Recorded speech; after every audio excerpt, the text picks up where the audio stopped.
తిరుమల తిరుపతి దేవస్థానం వెంకటేశ్వర స్వామి అనుగ్రహంతో దేవుణ్ణి చూడడానికి వచ్చేటువంటి భక్తులకు దర్శన భాగ్యం కలిగించటంతో పాటు ప్రజల్లో ఆధ్యాత్మిక భావవ్యాప్తి కలిగించాలన్న ఒక మహత్తరమైన ఆశయంతో అనేక ధార్మిక కార్యక్రమాలను చేస్తోంది.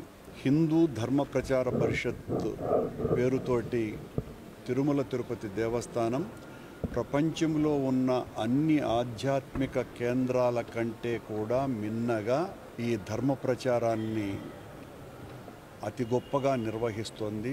మరింతగా స్వామి వైభవాన్ని, హైందవ వ్యాప్తిని, భగవంతుని పట్ల విశ్వాసాన్ని, మతాంతీకరణలు జరగకుండా ఉండేటువంటి తత్వాన్ని, చిన్నతనం నుండే బాలబాలికల స్థాయి నుండే అందరిలోనూ కూడా ఈ తరంలో తగ్గిపోతున్నటువంటి మానవతా విలువలకి ఆధ్యాత్మికతను జోడించి మరింతగా భక్తి ఉద్యమంగా మారాలా అన్నటువంటి ఆలోచన తిరుమల తిరుపతి దేవస్థానం చేసి మొత్తం దేశంలో ఉన్నటువంటి పీఠాధిపతులందరి సహాయము, సలహాలు, సంప్రదింపులు, వాళ్ళ సూచనలతో మరింతగా ధర్మ ప్రచారాన్ని చేయటానికి కంకణం కట్టుకున్నది. అందులో భాగంగా ఫిబ్రవరి నెల 3, 4, 5 తారీఖులలో ఈ ధార్మిక సదస్సును వైభవోపేతంగా చెయ్యాలని నిర్ణయించటం జరిగింది. ఇప్పటి వరకు దాదాపు 57 మంది పీఠాధిపతులు తమ అనుగ్రహ భాషణ చేయటానికి సంసిద్ధతను వ్యక్తపరిచారు.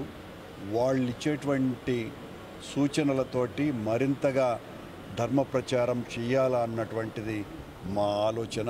ప్రపంచంలో ఉన్న హిందూ దేవాలయాలలో వెంకటేశ్వర స్వామి దేవాలయం నుంచే ఏ సందేశం వెళ్ళినా అది అందరికీ ఆమోదయోగ్యమైనటువంటి సంకేతంగా ప్రజలు భావించేటువంటి అవకాశం, ఆచరణ చాలా సంవత్సరాలుగా ఉన్నది.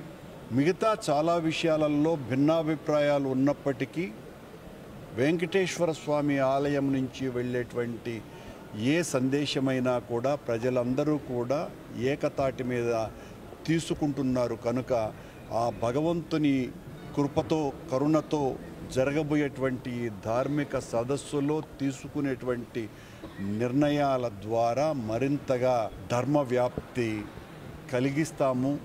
పెద్ద ఎత్తున ఉద్యమంగా దాన్ని చేస్తాము. దాదాపు 16 సంవత్సరాల క్రితం 2 సార్లు నేను టీటీడీ చైర్మన్గా ఉన్నప్పుడు 2 సార్లు జరిగినటువంటి ధార్మిక సదస్సులలో ఆనాడు పాల్గొన్నటువంటి పీఠాధిపతుల వాళ్ళ అమృత వాక్కులనే మేము శిరసావహించి అనేక కార్యక్రమాల్ని చేయటం జరిగింది. అందులో దళిత గోవిందం, కళ్యాణమస్తు, గిరిజన గోవిందం, కైసిక ద్వాదశి ఉత్సవాలను అత్యంత అద్భుతంగా నిర్వహించటం, ఇలాంటి కార్యక్రమాలను నిన్నింటినో నిర్వహించటం జరిగింది.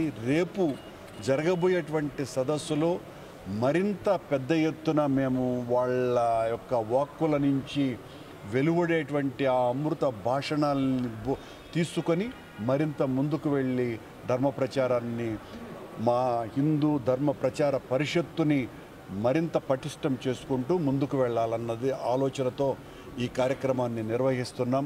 ఈ కార్యక్రమానికి వస్తున్నటువంటి పీఠాధిపతులకు అందరికీ కూడా శిరస్సు వంచి పాదాభివందనం చేస్తున్నాం.